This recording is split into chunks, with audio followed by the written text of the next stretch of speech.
جب 19 رمضان کو مسجد کوفہ میں امام علی علیہ السلام کی اذان گونجنے لگی تو پوری کائنات میں سوگ برپا ہو گیا۔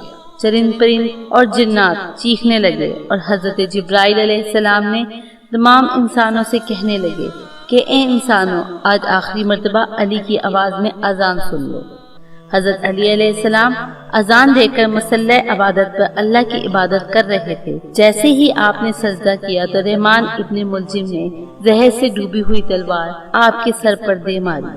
مسجد کوفہ میں قیامت برپا ہو گئی۔ تمام چاہنے والے سر پیٹنے لگے۔ امام علی علیہ السلام کا مصلی خون سے رنگین ہو گیا۔ جیسے ہی مولا علی کو ضربت ماری، آپ کے سر کا خون آپ کے چہرے اور داڑھی پر آ لگا۔ مولا علی علیہ السلام کے چاہنے والے اس ملعون کو ڈھونڈنے لگے جس نے مولا علی علیہ السلام کو ضربت ماری۔ جب مولا علی علیہ السلام کے سر کا خون صاف کرنے لگے تو آپ امام علی علیہ السلام فرمانے لگے، اے حسن، یہ نماز فجر کا وقت ہے، پہلے نماز مکمل کرواؤ، اس کے بعد مجھے دیکھنا۔ امام حسن علیہ السلام نے نماز پڑھائی اور مسجد میں موجود تمام انسانوں نے نماز پڑھی۔ جیسے ہی نماز ختم ہوئی، رحمان ابن ملجم جس نے مولا علی علیہ السلام کے سر پر وار کیا تھا اس کو پکڑ کر خدمت میں لایا گیا اور کچھ چاہنے والے شہد کا شربت بنا کر امام علی علیہ السلام کے پاس لے کر آئے۔ جیسے ہی امام علی علیہ السلام نے اپنے قاتل کے چہرے پر خوف دیکھا تو اپنے چاہنے والوں سے فرمانے لگے، اس شربت کی مجھے ضرورت نہیں بلکہ میرے قاتل کو ضرورت ہے، یہ شربت اسے پلا دو، اور دیکھو اس نے مجھ پر ایک وار کیا ہے، تم بھی ایک ہی وار کرنا، اگر یہ زندہ بچ جائے تو اسے آزاد کر دینا، دیکھو اگر یہ اس وار سے مر جائے تو اس کے جسم کے اعضاء نہ کاٹنا، کیونکہ میں نے اللہ کے رسول حضرت محمد مصطفیٰ صلی اللہ علیہ وسلم سے سنا ہے کہ اللہ کے نزدیک سب سے بدترین انسان وہ ہے جو مرے ہوئے انسان کے جسم کے حصے کاٹتا ہے۔ بس آپ فرمانے لگے اور تمام چاہنے والے آپ کے عدل و انصاف کو دیکھ کے رونے لگے۔ پھر آپ فرماتے ہیں، حسن و حسین اور عباس، چلو مجھے اپنے گھر لے کر چلو۔ آپ اپنے بیٹوں کے سہارے سے جیسے ہی گھر کے قریب پہنچے تو فرماتے ہیں، عباس چاہنے والوں کو کہو کہ واپس اپنے گھر چلے جائیں۔ تو کسی نے عرض کیا، یا امیر المومنین، یہ سب آپ کے چاہنے والے ہیں، اس حالت میں آپ کو کیسے چھوڑ کر چلے جائیں؟ آپ نے فرمایا، کیونکہ ضربت کی خبر مجھ سے پہلے گھر پہنچ چکی ہے اور میری بیٹیاں زور زور سے رو رہی ہیں، میں یہ نہیں چاہتا کہ میری بیٹیوں کی آواز میرے چاہنے والوں کے کانوں تک پہنچے۔ بس تمام چاہنے والے وہیں رک گئے اور امام علی علیہ السلام گھر تشریف لائے۔ تمام بیٹیاں روتی رہیں، امام علی علیہ السلام کو دیکھ کر فریاد بلند کرتی رہیں، اور امام علی علیہ السلام سب کو دلاسا دیتے رہے کہ مجھ سے میرے بھائی اللہ کے رسول حضرت محمد مصطفیٰ صلی اللہ علیہ وسلم پہلے ہی فرما چکے تھے، اے علی، میری امت تجھے رمضان کے مہینے میں مسجد میں ضرب مارے گی، تیرے سر کے خون سے تیری داڑھی سرخ ہو جائے گی، یہ وقت صبر کا ہے۔ آپ کو بستر پر لٹایا گیا اور طبیب کو بلایا گیا۔ جیسے ہی طبیب نے امام علی علیہ السلام کو دیکھا تو وہ چیخ کر رونے لگا اور فرمانے لگا کہ وہ ضرب زہر میں ڈوبی ہوئی تھی اور زہر مولا علی علیہ السلام کے پورے جسم میں پھیل چکا ہے، جتنا ہو سکے آپ ان کو دودھ پلائیں۔ بس جب یہ خبر کوفے کی گلیوں تک پہنچی تو کوفے کے یتیم بچے اپنے اپنے حصے کا دودھ لیے امام علی علیہ السلام کے گھر پر آنے لگے اور با آواز بلند کہتے ہیں، یا حسن، یہ ہمارے حصے کا دودھ ہمارے مولا کو پلا دے، اور ہم ایک مرتبہ یتیم ہو چکے ہیں، دوسری مرتبہ یتیم نہیں ہونا چاہتے۔ امام علی علیہ السلام بستر شہادت پر بھی مسلسل اللہ کا ذکر کرتے رہے۔ بس جیسے ہی 19 کا دن ختم ہوا اور 20 رمضان کی رات آپ فرمانے لگے، میرے حجرے میں کوئی بھی نہ آئے کہ پوری دنیا کے جنات اور فرشتے مجھ سے ملنے آ رہے ہیں۔ جیسے ہی 20 رمضان کا سورج طلوع ہوا تو آپ امام حسن علیہ السلام سے فرمانے لگے، اے حسن، جاؤ میرے تمام چاہنے والوں سے کہو کہ اپنے امام کا آخری دیدار کر لیں۔ آپ کے عقیدت مند قطار بنا کر آپ کی زیارت کرنے گھر میں داخل ہونے لگے اور دیکھا کہ زہر پھیلنے کی وجہ سے آپ کا چہرہ پورا زرد ہو چکا ہے اور سب چیخ کر رونے لگے۔ امام علی علیہ السلام فرمانے لگے، پوچھ لو جو پوچھنا چاہتے ہو، کیونکہ میں علی زمین کے راستوں سے زیادہ آسمان کے راستوں سے واقف ہوں۔ پوچھ لو جو پوچھنا ہے، پھر تم اپنی آنکھوں سے نہیں دیکھو گے تو پچھتاؤ گے کہ کاش کچھ اور پوچھ لیتے۔ کسی عقیدت مند نے سوال کیا، کسی نے جواب لیا اور کوئی زیارت کرتا رہا۔ جیسے ہی عقیدت مند جانے لگے تو امام علی علیہ السلام نے فرمایا، حسن، میرے پورے خاندان کو میرے حجرے میں لے کر آؤ۔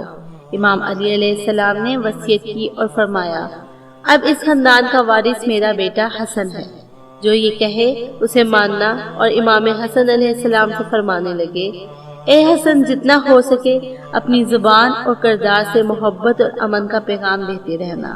اپنے نانا کی صلح حدیبیہ کو یاد رکھنا، کوشش کرنا کہ مسلمان کا دشمن نہ بنے، اور تقوی سے دور نہ ہونا۔ اگر دنیا تمہارے قریب آئے تب بھی اس سے دل نہ لگانا، اور دنیا کی کوئی چیز نہ ملنے پر کبھی افسوس نہ کرنا، ہمیشہ حق بات کہنا، مظلوم کی مدد کرتے رہنا۔ حسن و حسین، جہاں تک ہو سکے میرے اس پیغام کو ہر ایک تک پہنچانا، اور اپنے کام ذمہ داری سے کرتے رہنا، اور اپنے درمیان تعلقات کو اچھا بنائے رکھنا، کیونکہ میں نے تمہارے نانا حضرت محمد مصطفیٰ صلی اللہ علیہ وسلم سے سنا ہے کہ لوگوں کے درمیان صلح کروانا ہزاروں سالوں کے روزے اور نمازوں سے بہتر ہے۔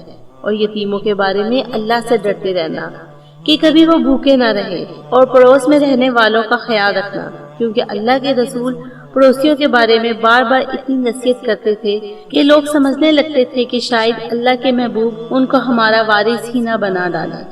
اور قرآن کو سمجھنے اور اس پر عمل کرنے میں دیر نہ کرنا، ایسا نہ ہو دوسرے سمجھ کر تم پر حکومت کرنے لگے۔ نماز کے بارے میں اللہ سے ڈرتے رہنا، کیونکہ وہ ہمارے دین کا ستون ہے۔ اللہ کے گھر کی حفاظت کرنا، کیونکہ وہ تمہاری پہچان ہے۔ اللہ سے ڈرو اور اپنے جان، مال اور زبان کے بارے میں نہ کسی کا مال غصب کرو اور نہ کسی کو ہاتھوں اور زبان سے تکلیف دو۔ ایک دوسرے کی مدد کرتے رہنا، خبردار سب مسلمان ایک دوسرے سے جڑ کر رہنا، ورنہ تم پر وہ لوگ مسلط ہو جائیں گے۔ اگر تم فریاد کرو گے بھی تو تمہاری آواز سننے والا کوئی نہ رہے گا۔ اور سارے ابو المطلب کے بیٹوں کو خبردار کر دو، اگر اس ضرب سے میری شہادت ہو جائے تو میرے قاتل کو بھی صرف ایک ہی ضرب مارنا، اگر وہ بچ جائے تو اسے آزاد کر دینا، اور اگر وہ مر جائے تو اس کے جسم کی بے حرمتی مت کرنا اور اس کے جسم کے حصے نہ کاٹنا، کیونکہ میں نے اللہ کے رسول حضرت محمد مصطفیٰ صلی اللہ علیہ وسلم سے سنا ہے کہ زمین کا بدترین عمل یہ ہے کہ کسی مرے ہوئے کے اعضاء جسم کاٹے جائیں، چاہے وہ کوئی کتا ہی کیوں نہ ہو۔ میرے جنازے میں کسی کو شریک نہ کرنا۔ پیچھے سے حسن و حسین تم اٹھانا، اور آگے سے جبرائیل اور مکائیل اٹھائیں گے، اور اس کو ایک اونٹنی پر رکھ دینا، اور جہاں وہ اونٹنی رکے گی وہاں میری قبر بنی ہوگی۔ اور میری قبر کا کسی انسان کو مت بتانا، کیونکہ اللہ کے دین کے دشمن یہ چاہیں گے کہ میری قبر کھود کر میرے جسم کی بے حرمتی کرے۔ پھر آپ نے حضرت عباس علیہ السلام کو دیکھ کر فرمانے لگے، اے عباس، تم کو میں نے کربلا کے لیے اللہ سے مانگا ہے، آج سے حسین تمہارا آقا ہے، ان کے غلام بن کر رہنا۔ امام حسین علیہ السلام کو دیکھا اور رو کر فرمانے لگے، اے حسین، تیری شہادت تیرے نانا نے تیری آمد کے وقت ہی سنا دی تھی۔ تجھے 3 دن کا بھوکا پیاسا کر کے کربلا کے میدان میں شہید کیا جائے گا، تیرے بچوں کو اور ساتھیوں کو بے دردی سے مارا جائے گا۔ حسین، تیری شہادت کے بعد میری بیٹیوں کو اور میری بہنوں کو رسیوں میں قید کر کے اسی کوفہ اور شام میں پھیلایا جائے گا۔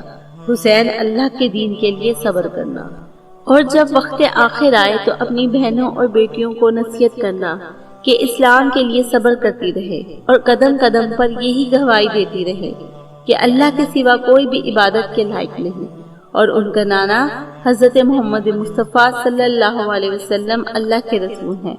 بس اتنی دیر میں آپ فرمانے لگے، سلام یا رسول اللہ۔ سارا خاندان چیخ کر رونے لگا اور کہنے لگا، اے ہمارے مولا، ہمارے درمیان کیا اللہ کے رسول موجود ہیں؟ تو امام علی علیہ السلام نے مسکرا کر فرمایا، ہاں، اللہ کے محبوب اور تمہاری ماں فاطمہ الزہرا سلام اللہ علیہا مجھے لینے آئی ہیں۔ بس پورا گھر زار و قطار رونے لگا، اور یوں امام علی علیہ السلام نے اپنی آنکھیں بند کر لیں۔ آپ کی وصیت پر عمل کرتے ہوئے آپ کے جنازے میں کسی کو بھی شریک نہ کیا گیا۔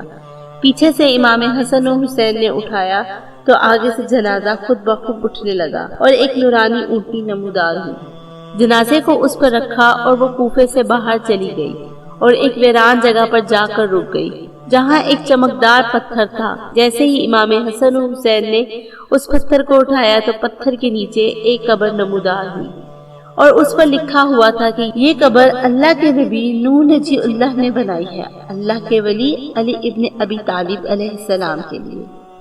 سلام ہو اللہ کے ولی امام علی علیہ السلام کی عظمت پر، سلام ہو شیر خدا نفس نبی مومنوں کے امیر حیدر کرار۔